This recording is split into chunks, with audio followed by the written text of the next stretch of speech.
I'll give you $1 million if you cure me. The millionaire in the wheelchair laughed, pointing at the dirty kid. You? A street child? The crowd joined his mockery.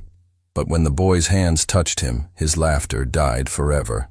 The crystal chandeliers of the Grandview estate reflected golden afternoon light across marble floors that cost more per square foot than most people earned in a year. The annual charity gala was in full swing, with the city's wealthiest citizens gathered in the pristine gardens, champagne glasses glittering like diamonds in their perfectly manicured hands. But the real spectacle wasn't the $10,000 flower arrangements or the orchestra flown in from Vienna. It was the man at the center of it all, holding court like a king among peasants. Thomas Whitmore sat in his custom-made wheelchair, crafted from titanium and leather that probably cost more than a luxury car, surrounded by admirers who hung on his every word.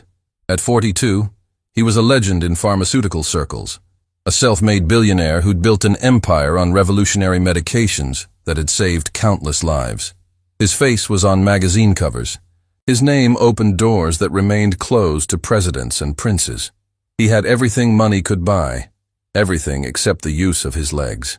Mr. Whitmore, a woman in designer attire gushed, her voice dripping with practiced charm. The new research wing at Mercy Hospital is absolutely magnificent. Your donation will change lives for decades to come. Thomas smiled, the smile of someone who knew exactly how impressive he was. $20 million is nothing when you consider the return on investment. Lives saved, diseases cured, my name on the building for eternity. Really, it's the least I could do. The crowd laughed at his casual arrogance, because when you're worth $3 billion, even your narcissism becomes charming. But Thomas wasn't finished. He never was. Of course, some people in this city think charity is giving their spare change to beggars on street corners, Thomas continued, his voice carrying across the garden. They don't understand that real philanthropy requires vision, intelligence, and most importantly, resources that people like them will never possess. More laughter, more agreement. More validation of the worldview that had defined Thomas Whitmore's existence for 4 decades, that money equaled worth, that success equaled superiority, that those with less simply hadn't worked hard enough. Then a child walked through the garden gates. The conversations didn't stop immediately. At first, only a few people noticed, a whisper here, a pointed finger there.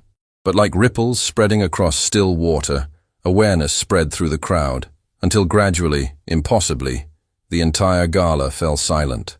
The boy was perhaps 12 or 13 years old, though malnutrition made it hard to tell. His clothes were torn and stained with dirt that spoke of nights spent sleeping rough. His hair was matted, his face smudged with grime, and his shoes, if you could call them that, were held together with string and desperate hope. He walked with the careful steps of someone who'd learned that the world wasn't safe, that every movement could bring punishment, that existing itself was a form of trespass. He walked directly toward Thomas Whitmore. "Security!" someone shouted. How did this child get past the gates? 2 guards in perfectly pressed uniforms started moving toward the boy, but Thomas held up a hand, stopping them. His eyes glittered with something that might have been curiosity, but was actually cruel anticipation. He'd found new entertainment. "Wait," Thomas said loudly, ensuring everyone could hear. "Let's see what the little vagrant wants. This should be amusing." The boy stopped 3 feet from Thomas's wheelchair. Up close, the contrast was even more devastating. Thomas's suit cost $15,000. The boy's entire outfit might have fetched $5 at a thrift store, if anyone would touch something so filthy. Thomas smelled of expensive cologne. The boy smelled of streets and survival. Thomas sat in comfort, despite his disability. The boy stood in obvious pain, despite his youth. "I can heal you," the boy said. His voice was quiet but steady, with an accent that suggested English wasn't his first language. "I can make you walk again." The silence lasted approximately 3 seconds before Thomas Whitmore threw his head back and laughed. It wasn't polite laughter, or uncomfortable chuckling. It was the full-throated guffaw of someone who'd just heard the funniest joke of his entire life. "Did everyone hear that?" Thomas gasped, between peals of laughter. "This filthy street urchin thinks he can heal me. Not the finest doctors in the world, not specialists from Johns Hopkins and Mayo Clinic, not surgeons who've spent decades perfecting their craft. No, no, no. This child who probably can't even spell medicine thinks his dirty little hands can accomplish what millions of dollars in medical care couldn't. The crowd laughed with him. Some looked uncomfortable, but they laughed anyway, because when Thomas Whitmore found something funny, you laughed too. That's how power worked. A woman in pearls whispered loudly to her companion, "Someone should call child services. That boy clearly needs help, professional help, not whatever delusion he's suffering from." A man in a tuxedo added, "He's probably disoriented." You see kids like this. Life on the streets messes with them in ways most people can't imagine. But the boy didn't flinch. He didn't run. He stood perfectly still, waiting for the laughter to die down, his dark eyes fixed on Thomas, with an intensity that was almost unsettling. Thomas wiped tears from his eyes, his laughter finally subsiding. All right, this is too good to pass up. Tell me, boy, what's your name?" "Miguel." "Miguel," Thomas repeated mockingly. "And where did you study medicine, Miguel? Harvard, Oxford? Or perhaps you learned your healing techniques in a cardboard box under a bridge?" More laughter rippled through the crowd. A photographer was taking pictures. This would make excellent content for the society pages. "Billionaire philanthropist confronts delusional homeless child." The headline practically wrote itself. "I don't need medical school," Miguel said calmly. "I have a gift." "A gift?" Thomas slapped the arm of his wheelchair. "Did you hear that, everyone? He has a gift." "Well, Miguel with the magical gift, let me educate you about my condition, since you clearly have no idea what you're talking about." Thomas's voice took on a lecturing tone, like a professor explaining basic concepts to a particularly slow student. 4 years ago, I was in a car accident. A drunk driver crossed the center line and hit my vehicle head-on. My spine was severed at the T12 vertebra. "Do you know what that means, Miguel?" The boy shook his head silently. "It means," Thomas continued, his voice dripping with condescension, "that the nerves connecting my brain to my legs were completely destroyed. Not damaged, not bruised, destroyed. There is a physical gap in my spinal column. No amount of physical therapy, no medication, no surgery currently available can bridge that gap. The finest neurologists in the world have examined me. They all say the same thing. I will never walk again." Thomas leaned forward in his wheelchair, his face now inches from Miguel's. His voice dropped to something quiet and dangerous. "So unless your gift includes the ability to regenerate destroyed neural tissue and reconnect severed nerve pathways, which would require technology that doesn't exist and medical knowledge that no human possesses, then you're wasting my time and embarrassing yourself." Miguel didn't step back. "I can heal you," he repeated, with exactly the same calm certainty as before. The crowd was getting restless now. The amusement was wearing thin, replaced by irritation. These people had paid $20,000 per plate to attend this gala, and this dirty child was ruining the ambiance. "Thomas, should I call the police?" asked a man with silver hair, Gregory Ashford, CEO of Ashford Investments. "This is clearly some kind of scam. The boy probably wants money." No, Thomas said, that cruel smile returning. "I want to see how far this goes. Tell me, Miguel, how much would you charge for this miraculous healing? What's the going rate for restoring destroyed nerve tissue?" "I don't want money," Miguel said. "You don't want money?" Thomas laughed again. "Then what do you want? Recognition? Fame? Should I introduce you to my media contacts so you can become the world's youngest medical fraud?" "I want to help you," Miguel said simply. That's all. The simplicity of the statement seemed to anger Thomas more than anything else had. His face flushed red, and his hands gripped the wheelchair arms so tightly his knuckles went white. "You want to help me?" Thomas's voice rose to a shout. "Look at yourself. You can't even help yourself. You're covered in filth. You're clearly malnourished. You probably don't even have a place to sleep tonight, and you think you can help me?" Thomas gestured broadly at the opulent garden, the mansion, the gathered crowd of wealthy elite. "I have $3 billion. I have the best medical care money can buy. I have researchers working around the clock to find a cure for my condition. What could you possibly offer me that I don't already have?" "Hope," Miguel said quietly. The single word cut through Thomas's rant like a knife. For just a moment, just a fraction of a second, something flickered across the billionaire's face. Something that might have been pain, or longing, or the echo of emotions he'd buried under years of wealth and arrogance. But it was gone as quickly as it appeared, replaced by renewed mockery. Hope! Thomas practically spat the word. I don't need hope from a street child who probably can't even read. Tell you what, Miguel, I'll make you a deal.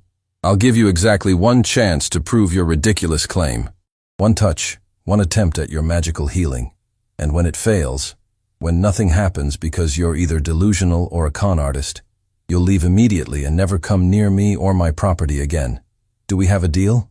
Miguel nodded. I accept your terms, but I have one condition. The audacity of a homeless child setting conditions made several people in the crowd gasp.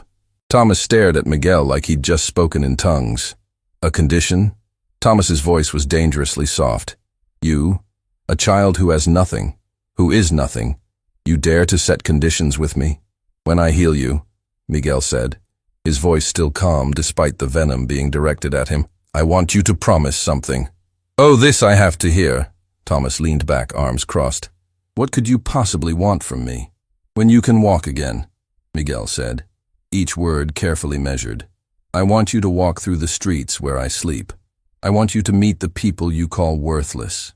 I want you to see that we're human beings, not objects for your amusement. That's my condition. The silence that followed was different from before. It wasn't shocked or amused. It was uncomfortable, heavy, charged with something the crowd couldn't quite name but definitely felt. Thomas's face went through several expressions in rapid succession. Shock, anger, something that might have been shame before he crushed it, before settling on cold fury. You want me to slum with the homeless if you cure me? Thomas's voice was ice. Fine. I agree to your absurd condition. But when you fail, and you will fail, I'm going to have you arrested for trespassing, harassment, and whatever else my lawyers can think of. You'll spend the next year in juvenile detention learning that there are consequences for wasting important people's time. Thomas spread his arms wide, his expression mocking. Go ahead, miracle worker. Show me your gift. Cure me. Make me walk. Prove that you're not just another lying, desperate child trying to con money from someone successful. The crowd pressed closer, phones raised to record what was clearly going to be a humiliating failure. A few people were already smirking, anticipating the moment when reality would crush this child's delusion. Miguel took a step forward, then another. He moved slowly, deliberately, until he stood directly in front of Thomas Whitmore's wheelchair. His hands were shaking, whether from fear or something else. No one could tell. This won't hurt, Miguel said softly. But you might feel strange for a moment. Spare me the bedside manna, Thomas snapped. Just get this over with so I can have you removed. Miguel reached out and placed both hands on Thomas's knees. The reaction was immediate and shocking. Thomas jerked as if he'd been electrocuted, his entire body going rigid. His eyes flew wide open and a sound escaped his throat. Not quite a scream, not quite a gasp, something between surprise and terror. The crowd surged forward, several people shouting, Gregory Ashford actually pulling out his phone to call emergency services. But then Thomas's expression changed. The shock faded, replaced by confusion, then disbelief, then something that looked almost like fear. What? Thomas's voice came out strangled. What are you doing? What is that? Be still, Miguel said, his voice taking on a quality it hadn't had before. Something ancient, something that didn't quite match his young appearance. Let it work, a woman screamed. His legs! Look at his legs! Every eye in the garden fixed on Thomas Whitmore's lower body, and what they saw was impossible. Thomas's legs, which hadn't moved voluntarily in 4 years, which had withered slightly from disuse despite physical therapy, were twitching.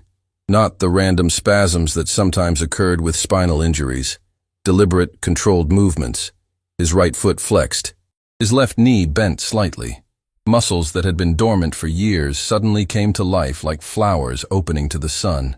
This isn't possible, someone whispered. This can't be happening. Thomas was hyperventilating, his hands gripping the wheelchair arms so hard the leather creaked.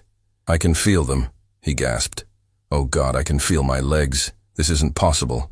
This isn't... Miguel stepped back, removing his hands from Thomas's knees. The boy swayed slightly, as if the effort had cost him something. His face was pale, his breathing labored. Stand up, Miguel said quietly. I can't. Thomas's voice cracked. You don't understand. I haven't stood in 4 years. My muscles aren't strong enough. I'll fall. I'll stand up, Miguel repeated, with absolute certainty. The crowd held its collective breath. Someone was crying. Whether from shock or emotion, it was impossible to tell. Gregory Ashford's phone hung forgotten in his hand, the emergency operator's voice tiny and ignored. Thomas Whitmore gripped the arms of his wheelchair. His legs that hadn't supported his weight in 4 years, pressed against the footrests. Every muscle in his body was shaking, but not from weakness, from effort, from the impossible act of doing something that couldn't be done. He stood up. It wasn't graceful. It wasn't smooth. Thomas wavered, his legs threatening to buckle, his balance completely gone after years of disuse. But he stood. He was standing, on 2 legs that every doctor in the world had told him would never function again. The crowd exploded into chaos. Screaming, crying, shouting, phones everywhere, recording every second of the impossible. Gregory Ashford dropped his phone completely. The woman in pearls fainted, caught by the man in the tuxedo who looked like he might faint himself. The photographer's camera was clicking so rapidly it sounded like machine gun fire. And in the center of it all stood Thomas Whitmore, balanced on 2 shaking legs, tears streaming down his face, staring at the dirty child who had just performed a miracle. How? Thomas whispered. The arrogance was gone. The mockery vanished. His voice was small, broken, human. How is this possible? Miguel looked up at him, and for the first time, there was something other than calm in his eyes. There was sadness, deep, ancient sadness that shouldn't exist in someone so young. I told you, Miguel said softly. I have a gift. Then the boy collapsed. He went down hard, hitting the perfectly manicured grass like a puppet with cut strings. Several people screamed. A doctor in the crowd rushed forward. Dr. Patricia Chen, a cardiologist from University Hospital, dropping to her knees beside the unconscious child. He has a pulse, but it's weak, Dr. Chen said, her professional calm barely masking her shock. Someone call an ambulance. This child needs immediate medical attention. Thomas took a step forward, an actual, functioning step, and nearly fell. Gregory caught him, but Thomas pushed away, taking another step, then another, moving toward the collapsed child with all the uncertainty of a toddler learning to walk for the first time. Don't, Thomas said hoarsely. Don't call an ambulance. Bring him inside. To the medical wing of my house. Get every specialist I have on call here immediately. Thomas, you can't be serious, Gregory said. You need to get to a hospital yourself. What just happened to you is medically impossible. I need to help him, Thomas interrupted, his voice fierce. That child just gave me my legs back. Whatever it cost him, whatever it took from him to do that, I owe him. Bring him inside. Now. As staff members carefully lifted Miguel's unconscious form, as the crowd buzzed with shock and disbelief, as Thomas Whitmore took shaking steps toward his mansion, walking for the first time in 4 years, one thought echoed through every mind present. Nothing would ever be the same again. The medical wing of Thomas Whitmore's mansion was equipped better than most hospital emergency rooms. State-of-the-art monitoring equipment lined the walls, beeping steadily as they tracked Miguel's vital signs. The boy lay on a hospital bed that cost more than most people's cars, an IV drip feeding fluids into his dehydrated body. His chest rose and fell with shallow breaths. Dr. Patricia Chen stood beside the bed, reviewing test results on a tablet with a frown that deepened with each swipe. Around her, 3 other specialists Thomas had summoned were conducting their own examinations. A neurologist, a pediatrician, and a diagnostician from Columbia Medical Center. Thomas stood by the window, still unsteady on legs that felt foreign after 4 years of paralysis. He'd refused to sit, refused the wheelchair his staff kept trying to bring him. Every moment standing was proof that what had happened was real, not some mass hallucination or elaborate hoax. Well? Thomas demanded, his voice hoarse. What's wrong with him? Dr. Chen looked up, her expression troubled. Mr. Whitmore, this child is severely malnourished. He's dehydrated, anemic, and showing signs of chronic sleep deprivation. His muscle mass is dangerously low. But that's not what's concerning me most. Then what is? His cellular activity is unlike anything I've ever seen. the neurologist, Dr. James Park, interjected. He pulled up an image on the large monitor. Look at this blood work. His white blood cell count is through the roof, but not in a way that suggests infection. It's as if his entire immune system is in overdrive, fighting something we can't identify. The diagnostician, Dr. Sarah Mitchell, added, his brain activity during unconsciousness is extraordinary. He's not in a coma. It's more like his body shut down to conserve energy, like a computer going into safe mode after using too much processing power. Thomas stared at the sleeping child. Miguel's face, now cleaned of dirt by the medical staff, looked even younger than before. There were hollows under his eyes that spoke of too many sleepless nights. His arms, exposed by the hospital gown, were thin enough to count every bone. How long has he been living on the streets? Thomas asked quietly. Based on the condition of his feet and the scarring patterns, I'd estimate at least a year, the pediatrician, Dr. Robert Hayes, said. Possibly longer. He has old fractures that healed incorrectly, signs of repeated minor injuries. This is a child who's been surviving, not living. A knock at the door interrupted them. Gregory Ashford entered, his usually composed face still showing shock. Behind him came two more people, a woman in a sharp business suit and a man carrying a leather briefcase. Thomas, this is Margaret Cole from the Department of Child Services, and Attorney David Chen, Gregory said. We need to discuss the situation. Thomas turned, and for the first time Gregory saw something he'd never witnessed in 20 years of friendship, uncertainty in Thomas Whitmore's eyes. The situation is simple, Thomas said. That child healed me. I'm standing for the first time in 4 years because of him. Whatever he needs, he gets. Margaret Cole's expression was professional but firm. Mr. Whitmore, I understand your gratitude, but this child is a minor without a parent guardianship. He needs to be placed in state custody while we investigate his circumstances. No, the word came out flat, absolute. Mr. Whitmore, you don't understand, Thomas interrupted, taking an unsteady step toward them. Do you know how many doctors I've seen? How many specialists, surgeons, experimental treatments? I've spent millions trying to walk again. Every single expert told me it was impossible. My spine was severed. The nerves were destroyed. There was nothing medical science could do. He gestured toward Miguel. That child touched my legs for 30 seconds and I'm standing. 30 seconds. This isn't medicine. This isn't physical therapy. This is something else entirely. And I will not let him disappear into a system that will treat him like a statistic. Dr. Park cleared his throat. Thomas, there's something else you should know. We ran comprehensive scans of your spine. Thomas turned. And? Your T12 vertebra, the one that was severed in the accident, is healed. Not just healed. Perfect. As if the injury never happened. Dr. Park pulled up another image. Here's your MRI from 6 months ago. Clear severing, complete destruction of nerve pathways. And here's the scan we took an hour ago. The difference was staggering. Where there had been visible damage, a gap in the spinal column, there was now smooth, complete bone structure. The neural pathways glowed healthy and intact. This is medically impossible, Dr. Park continued. Spinal tissue doesn't regenerate like this. Nothing we know can do this. Yet somehow, it happened. Margaret Cole's professional facade cracked slightly.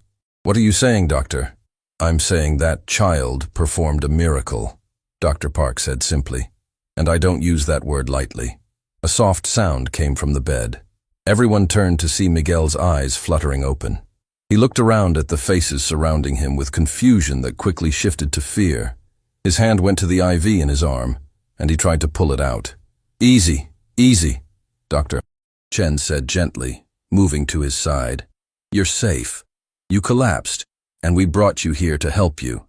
Miguel's eyes found Thomas, and some of the fear faded. You're standing, he said, his voice weak but carrying a hint of satisfaction.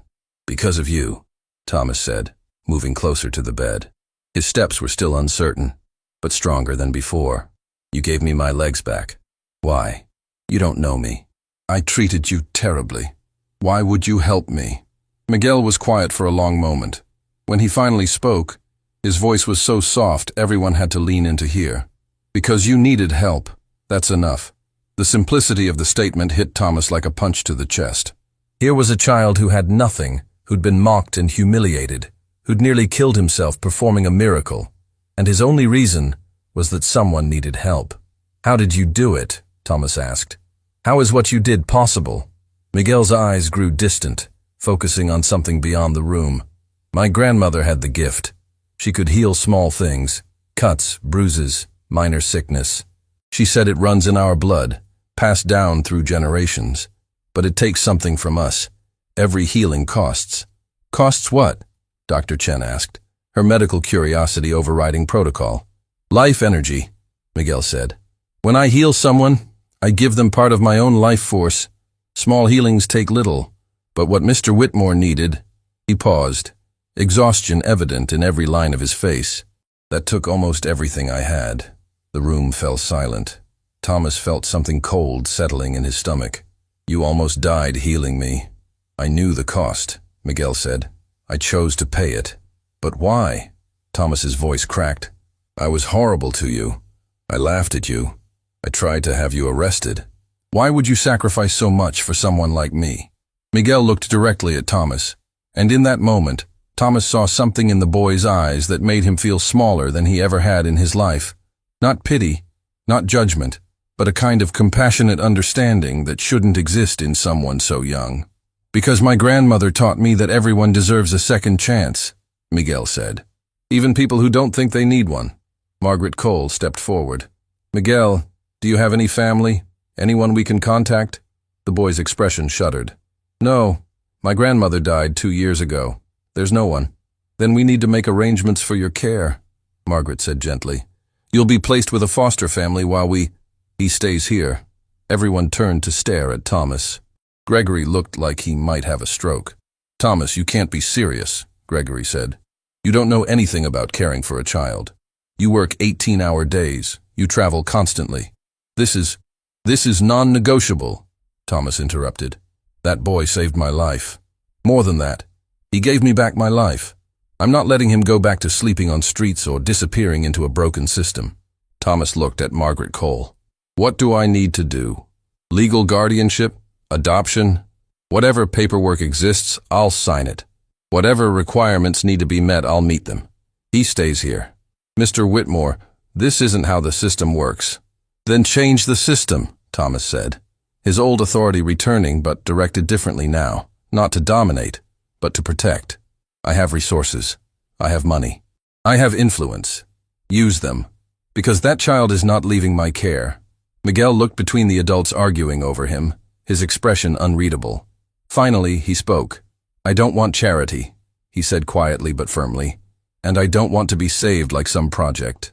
Thomas moved to the bedside, lowering himself carefully into a chair, still not trusting his newly healed legs to hold him for extended periods.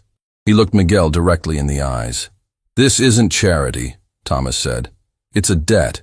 You gave me something priceless, and it nearly cost you everything. The least I can do is make sure you have a safe place to sleep and regular meals. Call it payment, call it gratitude, call it whatever makes you comfortable. But please, let me try to repay what you did." Miguel studied Thomas's face for a long moment. Whatever he saw there must have satisfied him because he finally nodded. "Okay," Miguel said, "but I have conditions." Despite everything, Thomas almost smiled. This child, this homeless boy who'd nearly died hours ago, was setting conditions. It was either incredibly brave or incredibly foolish. "Name them," Thomas said. "You have to keep your promise," Miguel said. "When you're strong enough to walk properly, you come with me to the streets. You meet the people you called worthless, and you see that we're human." Thomas felt shame burning through him. He'd forgotten about that promise, made mockingly before everything changed. But Miguel hadn't forgotten. Even unconscious, even nearly dead, the boy had held on to those words. "I'll keep it," Thomas said solemnly. "I promise." "What else?" "When I'm healed, I want to help others," Miguel said. "People who need healing but can't afford it. You have money and resources. I have this gift. We use both to help people." Thomas looked at this extraordinary child, this boy who'd been living in poverty, but whose first thought upon gaining security was how to help others, and felt something fundamental shifting inside him. "Deal," Thomas said, extending his hand. Miguel shook it, his small hand disappearing in Thomas's larger one. And in that handshake, an unlikely partnership was born, one that would change far more than either of them could possibly imagine. Outside the medical wing, Gregory turned to Margaret Cole.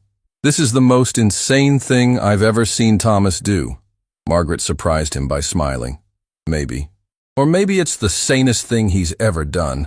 The dawn light filtered through the floor-to-ceiling windows of Miguel's new bedroom, a space larger than any home he'd ever known.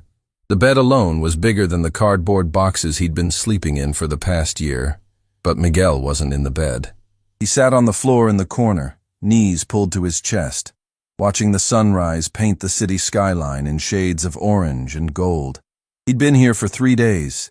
3 days of soft sheets, hot meals, and safety. 3 days of doctors checking his vitals, nutritionists planning his diet, and staff members treating him with a careful kindness that felt more terrifying than hostility ever had. Because kindness could be taken away. A soft knock interrupted his thoughts. "Miguel, you awake?" Thomas's voice. Still uncertain, still adjusting to walking again. Miguel heard the slight shuffle in his steps, the way he favored his right leg when he was tired. "Come in," Miguel said.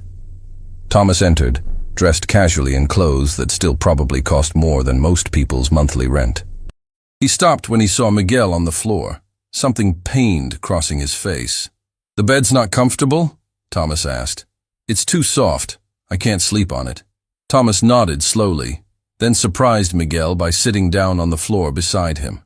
His legs protested the movement, still rebuilding strength, but he managed it with only a slight grimace. "When I was first in the wheelchair," Thomas said quietly, "I couldn't sleep in a bed either. I'd spent 4 months in the hospital, and when I finally came home, the bed felt wrong, too normal, like my body knew I wasn't normal anymore, and rejected the lie." Miguel glanced at him. "How long before it felt right again?" "About a year," Thomas admitted. "Stubborn, I know, but eventually, you adjust. The abnormal becomes normal, and you forget what the old normal felt like."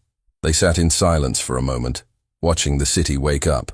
Far below, people were already moving, heading to work, starting their days, existing in a world that had no idea a miracle had happened since the gala in a billionaire's garden. "I want to go back," Miguel said suddenly. Thomas stiffened. "Back to the streets? To fulfill my condition. You promised you'd come with me, meet the people you called worthless. I'm strong enough now." Thomas was quiet for a long moment. "The doctors say you need at least another week of rest. Your body is still recovering from saving your life?" Miguel interrupted, not unkindly. "I know what my body needs, Mr. Whitmore. It needs to see that you'll keep your promise, that you meant what you said." The use of Mr. Whitmore, instead of just Thomas, felt deliberate, a reminder of the distance that still existed between them despite everything. "All right," Thomas said finally. "We'll go today, but on one condition, we bring Dr. Chen with us, just in case." Miguel considered this, then nodded. "Deal." The neighborhood was called Mercy District, though there was precious little mercy to be found there. The streets were lined with crumbling buildings, broken windows patched with cardboard, and graffiti that told stories of desperation and survival. This was where the city put the people it wanted to forget, the homeless, the addicted, the mentally ill, the ones who'd fallen through every social safety net. This was where Miguel had lived. Thomas's luxury sedan looked obscene parked on these streets, like a spaceship landed in a junkyard. Dr. Chen sat in the driver's seat, medical bag at the ready, watching nervously as Thomas and Miguel stepped out onto the cracked sidewalk. "Stay close," Miguel said, leading the way down an alley that reeked of rotting trash and damp, stale air. Thomas followed, his designer shoes stepping carefully around puddles he didn't want to identify. His first instinct was disgust. How could people live like this? But then he saw Miguel's face, saw the way the boy's expression softened with recognition, and something that looked almost like homecoming. And Thomas felt his disgust shift towards something more complicated. "Miguel!" A woman emerged from a doorway, middle-aged, wearing layers of clothing despite the warm weather, her face weathered by years of hard living. But her smile when she saw Miguel was genuine and bright. "Rosa," Miguel said, his voice warming. "You're still here? Where else would I be?" Rosa laughed, then noticed Thomas. Her smile faltered, replaced by suspicion. "Who's your fancy friend?" This is Thomas Whitmore. He's helping me. Rosa's eyes narrowed. Helping? What kind of helping? Miguel, if this man is— It's not like that, Miguel assured her quickly. He's keeping a promise. Mr. Whitmore, this is Rosa Martinez. She used to share her food with me when she had extra. Thomas looked at this woman, this homeless woman who by his old standards had nothing worth noticing, and realized she'd been keeping a child alive, sharing meals she probably couldn't afford to share, being a community in a place where society had given up. Thank you, Thomas said, the words feeling inadequate, for taking care of him. Rosa studied him with sharp eyes that had seen too many rich people slumming for charity photos. You one of those people who comes down here once a year to feel good about yourself? Hand out some sandwiches, take some pictures, then go back to your mansion and forget we exist? I was, Thomas admitted, surprising both Rosa and Miguel. Ever since, I was exactly that person. Worse, actually. I would have crossed the street to avoid you. I would have thought you were lazy or broken or somehow deserving of your circumstances. And now, Rosa challenged. Now I'm trying to learn why I was so wrong, Thomas said. Miguel saved my life. The least I can do is try to understand his. Rosa considered this, then gestured down the alley. Come on then, let me show you something. She led them deeper into the neighborhood, to a building that had been condemned years ago, but clearly housed dozens of people. They entered through a broken door, climbing stairs covered in debris, until they reached the 3rd floor. This is what we call the community room, Rosa said, opening a door. Thomas stepped inside and stopped, stunned.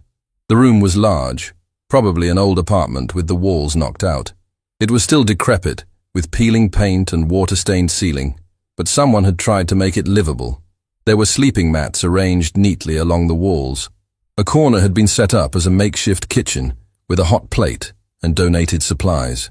Children's drawings covered one wall, bright crayon colors attempting to bring light to the darkness. And there were people, at least 20 of them, men, women, children, going about their morning routines. A woman was braiding a little girl's hair.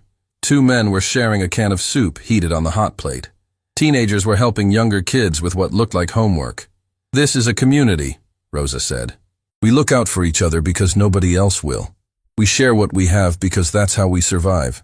Miguel was part of this family before whatever happened 3 days ago. A little boy, maybe 6 years old, noticed Miguel and ran over, throwing his arms around the older boy's legs. Miguel, you came back. Did you bring food? The question, so innocent, so desperate, hit Thomas like a physical blow.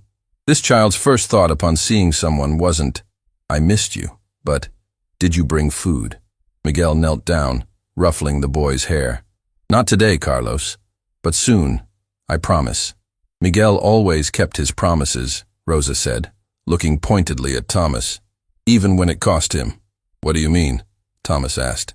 Rosa hesitated, glancing at Miguel, who nodded permission. Miguel had a gift, not just the healing, though we heard about that. We didn't believe it until we saw the news footage. But he had another gift. He could find food. Not steal. Miguel never stole. But he could find thrown-out groceries that were still good, convince restaurants to give him their leftovers, get donations from churches. He'd bring everything back here and distribute it. Made sure the kids ate first, always. She looked at Miguel with obvious affection. This boy went without meals so Carlos and the other little ones could eat. He's 12 years old and acted like everyone's big brother. So when you talk about helping him, you better mean it. Because if you hurt him, or use him for some publicity stunt, you'll answer to all of us. Thomas felt something burning in his chest, shame mixed with awe. While he'd been in his mansion, complaining about which chef to hire or which luxury car to buy, this child had been organizing a food distribution network for homeless families. I'm not here for publicity, Thomas said quietly. I'm here because I'm starting to realize that I've spent my entire life measuring worth by the wrong metrics. Pretty words, Rosa said skeptically. But words are cheap. You're right, Thomas agreed. So let me do something that's not cheap. This building, who owns it? The city condemned it years ago, Rosa said. We're technically trespassing, but they don't bother us as long as we stay out of sight. Thomas pulled out his phone, making a call. Gregory, I need you to find out who holds the deed to a property in Mercy District. Then I want you to buy it. Pay whatever they ask. and hire a construction crew. I want this building renovated into proper housing. Full plumbing, electrical, heating, security. I want it done within 3 months. He listened for a moment to Gregory's sputtering objections, then cut him off. This isn't a request, Gregory. Make it happen. Rosa stared at him. You can't be serious. I'm completely serious, Thomas said. This community takes care of each other.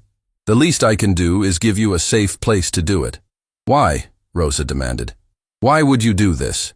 Thomas looked at Miguel, then back at Rosa.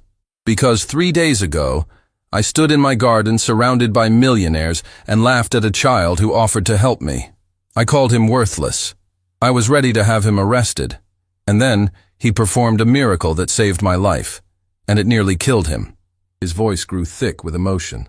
I can't undo what I was, but maybe I can start becoming someone different, someone who sees worth in places I was trained to ignore. Tears were streaming down Rosa's face now. You mean it. You actually mean it. I mean it, Thomas confirmed. And this is just the beginning. Miguel and we're starting a foundation. Medical care for people who can't afford it. Food distribution, job training, whatever this community needs. Carlos tugged on Miguel's shirt. Is it true? The fancy man is going to fix our home? Miguel looked at Thomas with an expression that was equal parts hope and caution. Are you going to fix their home, Mr. Whitmore? Thomas knelt down, still unsteady on his healing legs, so he was eye level with Carlos. Yes, I'm going to fix your home, and I'm going to make sure you and your friends have food every day. That's my promise. You better keep it, Carlos said seriously. Miguel says promises are important. Miguel's right, Thomas said, and I'm going to keep this one. As they left the building an hour later, after Thomas had met dozens of residents, heard dozens of stories, and made dozens of promises, Dr. Chen approached them with tears in her eyes. That was extraordinary, she said. Thomas, I've known you for 10 years, and I've never seen you like this. I've never been like this, Thomas admitted. I'm not sure I recognize myself anymore. That's called growth, Miguel said quietly. My grandmother used to say that the person you become is more important than the person you were. Thomas looked at this wise child, this boy who'd been living in condemned buildings while Thomas had been living in mansions, and realized something profound. Miguel hadn't just healed his legs. He'd healed something deeper, something Thomas hadn't even known was broken, his capacity for empathy, his ability to see beyond himself, his understanding that wealth wasn't measured in bank accounts, but in the lives you touched and the promises you kept. Thank you, Thomas said to Miguel. For all of it. Miguel smiled. A real smile this time, not guarded or careful. You're welcome, but your education isn't finished yet. What do you mean? Tomorrow, Miguel said. I'm taking you to meet more people, and the day after that more. You need to see all of it, understand all of it, because if we're going to change things, you need to know exactly what needs changing. Thomas nodded, feeling something like excitement mixing with his shame. For the first time in 4 years, for the first time in his entire adult life, he had a purpose that went beyond accumulating wealth. He had a mission, and he had a teacher. And it had all started with a dirty kid asking for a chance to help, and a billionaire who'd been given a second chance he didn't deserve, but he was going to earn it, one promise at a time. In the mansion's medical wing, Miguel's world had shrunk to quiet rooms and constant monitoring, not by force, but by necessity. 3 days of rest, 3 days of doctors monitoring his recovery, 3 days of Thomas visiting awkwardly, trying to bridge a gap neither knew how to cross. But on the 4th morning, everything changed. Miguel was sitting by the window, watching the city wake up when Thomas entered without his usual hesitant knock. His face was pale, his jaw tight with barely controlled anger. We have a problem, Thomas said, tossing a tablet onto Miguel's bed. The screen showed a news website, and the headline made Miguel's blood run cold. Billionaire's miracle boy. Fraud or phenomenon. Experts demand investigation into Whitmore's mysterious healer. Below the headline was a photo, grainy but unmistakable, of Miguel touching Thomas's legs in the garden. Someone had recorded everything. It went viral overnight, Thomas said, his voice shaking with fury. 18 million views. Every news station in the country is calling. And it gets worse. He swiped to another article. Child exploitation concerns. Authorities question Whitmore's custody of undocumented minor. Miguel felt his stomach drop. They think you're using me. They think I'm exploiting you for publicity, Thomas said bitterly. Or that the whole thing was staged. Or that you're some kind of con artist I hired to create a viral moment. He ran his hands through his hair. There's a hearing scheduled for tomorrow. Child services, medical investigators. Even the FBI wants to question you about potential fraud. Before Miguel could respond, the door burst open. Gregory Ashford rushed in, followed by 3 people Miguel didn't recognize, 2 men in dark suits and a woman carrying a briefcase. Thomas, we have a situation, Gregory said urgently. These are Special Agents Morrison and Chen from the FBI, and this is District Attorney Helena Vance. They have questions about the incident. Agent Morrison stepped forward, his expression professionally neutral. Mr. Whitmore, Miguel, we need to discuss what happened in that garden. There are serious allegations being made. Allegations? Thomas's voice rose. I was paralyzed for 4 years. Now I'm walking. That's not an allegation. That's a fact. A fact that defies medical explanation, Agent Chen countered, which makes it either a genuine phenomenon requiring investigation or an elaborate hoax. Either way, we need answers. District Attorney Vance opened her briefcase, pulling out documents. We've received formal complaints from several sources. A Dr. Richard Brennan, one of your previous neurologists, claims this is impossible and demands an investigation into potential fraud. The State Medical Board wants Miguel examined by independent specialists. And there are 3 separate lawsuits filed by people claiming you staged this for publicity. Lawsuits? Thomas looked incredulous. From who? 2 rival pharmaceutical companies and a foundation that works with spinal injury patients, Vance said. They claim you're giving false hope to desperate people and potentially damaging legitimate medical research. Miguel spoke quietly, but everyone turned to listen. I can prove it's real. How? Agent Morrison asked. Let me show you. Before anyone could stop him, Miguel walked to where Dr. Patricia Chen stood in the doorway. She'd arrived moments earlier. Without a word, he reached out and touched her wrist. Dr. Chen gasped. She'd been wearing a brace on that wrist for years, an old injury from medical school that had never properly healed. But as Miguel's fingers made contact, everyone in the room watched her face transform from skepticism to shock. My wrist, she whispered, rotating it freely for the first time in a decade. The pain, it's gone. Completely gone. The room erupted into chaos. That's impossible, Agent Morrison said, but his voice lacked conviction. That's what I said, Thomas replied. Before Miguel made me walk. District Attorney Vance was staring at Dr. Chen's wrist like it might explode. This doesn't prove anything. It could be psychosomatic, a placebo effect. My wrist was fractured in 3 places, Dr. Chen interrupted, her professional composure cracking. I have X-rays, MRI scans, years of documentation, and now, she flexed her fingers, tears streaming down her face. Now, it's like it never happened. Miguel swayed slightly, and Thomas caught him before he could fall. That's enough demonstrations, Thomas said firmly. He nearly died healing me. I won't let him risk himself again for your investigation. Mr. Whitmore, this isn't optional, Agent Morrison said. We have jurisdiction. Then get a warrant, Thomas snapped. Until then, Miguel is under my protection, and you're not touching him. Thomas, be reasonable, Gregory started. Reasonable? Thomas turned on his friend with unexpected ferocity. 3 days ago, everyone at my gala laughed while I humiliated a child who offered to help me. Now that same child saved my life, and the world wants to tear him apart to explain how. Where's the reason in that? A new voice cut through the tension. Maybe I can help explain. Everyone turned to see an elderly woman standing in the doorway. She was small, weathered, with kind eyes and calloused hands. She wore simple clothes and carried herself with quiet dignity. Who are you? Agent Chen demanded. My name is Sister Maria Santos, the woman said with a slight Spanish accent. I run the Mercy Street mission downtown.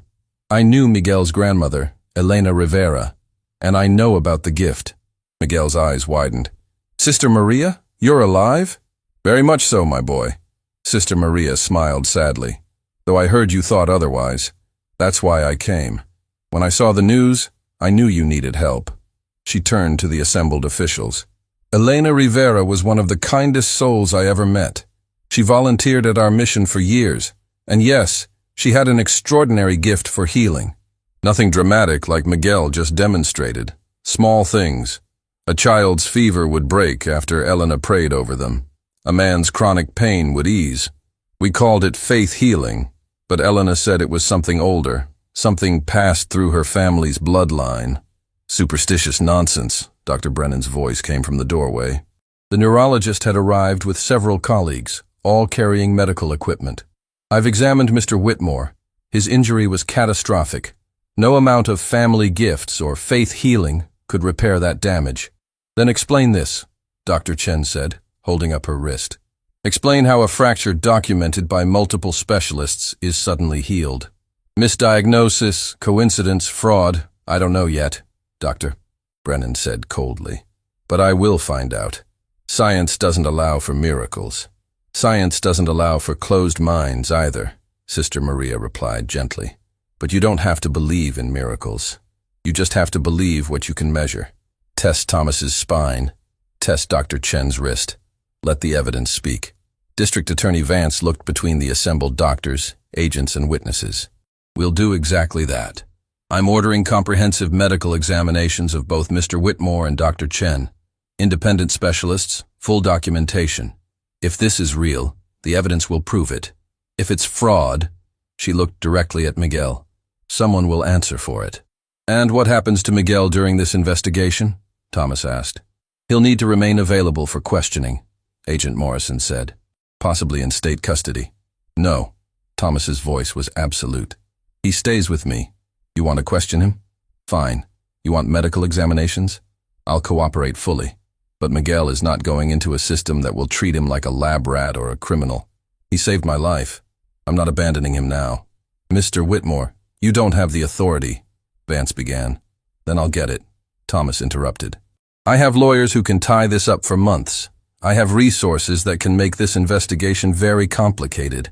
Or," his voice softened, "you can accept that I'm acting in Miguel's best interests and work with me instead of against me."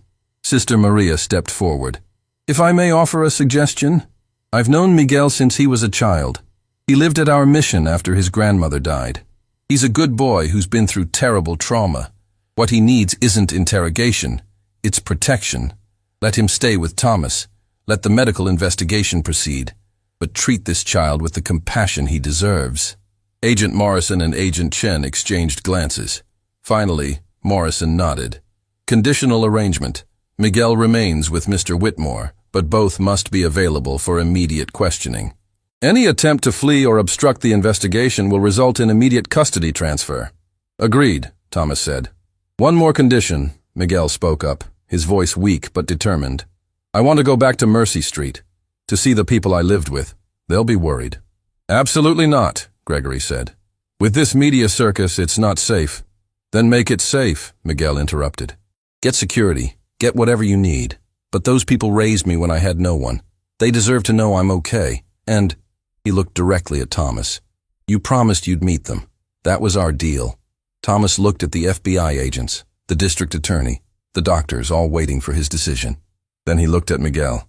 This extraordinary child, who'd risked everything to heal a stranger, and was now asking for something so simple, it made Thomas's chest ache. "We're going," Thomas said. "Tomorrow morning, with proper security and anyone who wants to observe. But we're going." As the room erupted into protests and planning, as Sister Maria moved to Miguel's side to offer comfort, as the investigation machinery began grinding into motion, Thomas made himself a promise. Whatever it took, whatever resources he needed to deploy, whatever battles he had to fight, he would protect this child who'd given him back his life. And he would make sure the world saw Miguel not as a fraud or a phenomenon to be exploited, but as what he truly was, a brave kid with an extraordinary gift who deserved safety, dignity, and the childhood that had been stolen from him. The fight was just beginning. But Thomas Whitmore had spent 40 years fighting for things that didn't matter. Finally, he was fighting for something that did. The Mercy Street mission was surrounded by news vans when Thomas's convoy arrived. Cameras flashed like lightning as security formed a protective barrier around the vehicles. Miguel stared out the window at the chaos, his private world about to become public spectacle. "We can turn back," Thomas said quietly, his hand on Miguel's shoulder. "No, they need to see I'm okay." The crowd surged as Miguel stepped out. Questions bombarded them from every direction. "Miguel, is it true you can heal anyone? Are you being exploited? How much is Whitmore paying you?" Sister Maria appeared, pushing through the chaos with surprising strength. "Enough.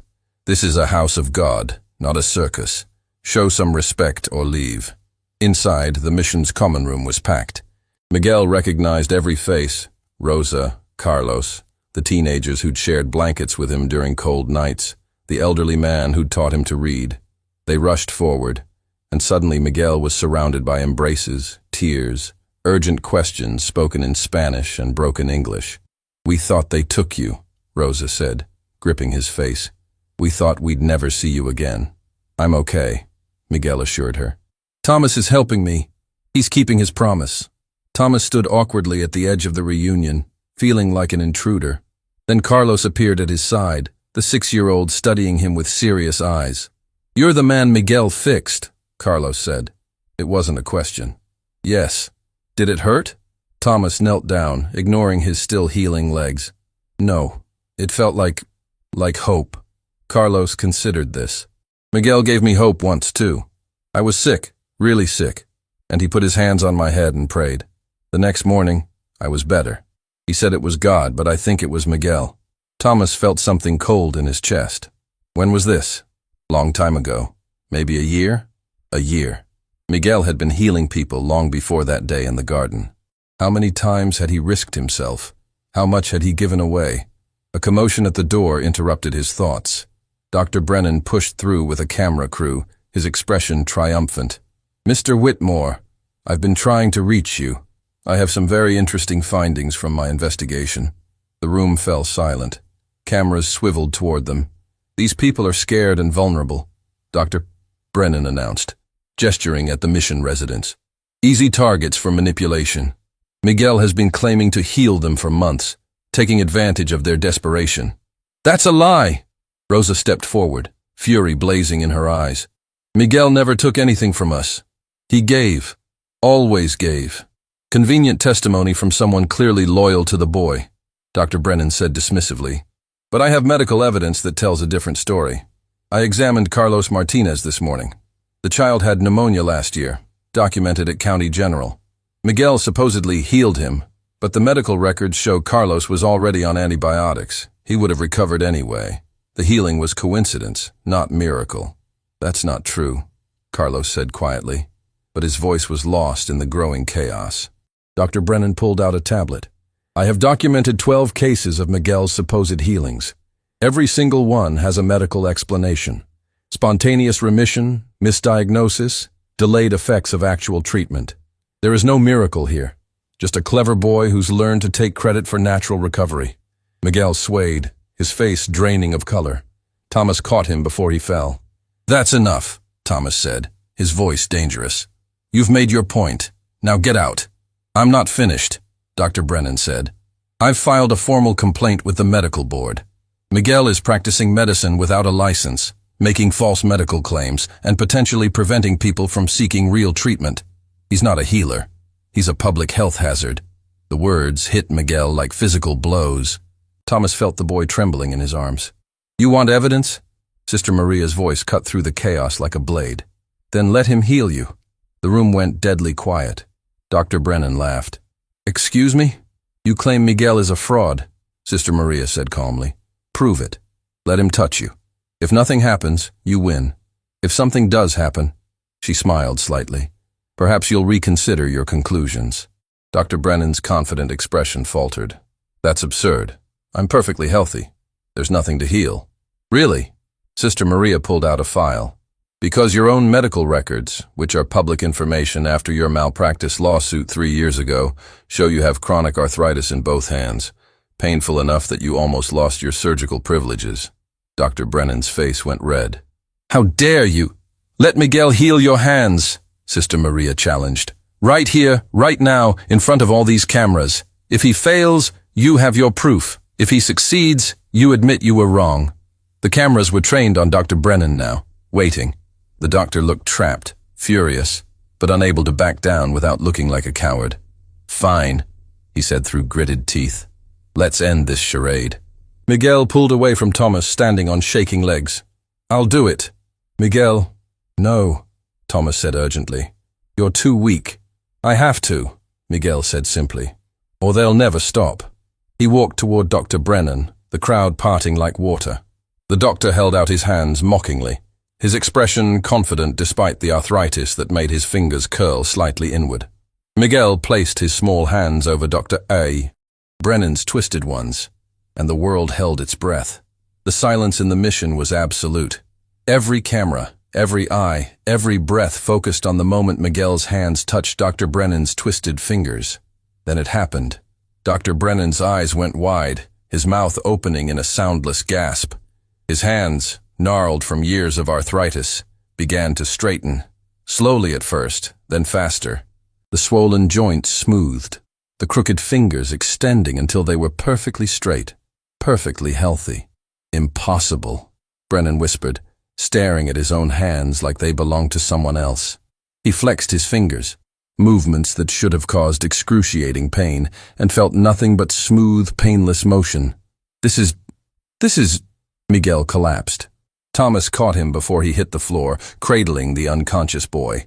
"Call an ambulance." "No."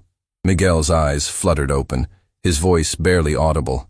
"No hospitals. I just need rest." Dr. Brennan was still staring at his hands, tears streaming down his face. "I was wrong," he said brokenly. "God help me, I was completely wrong."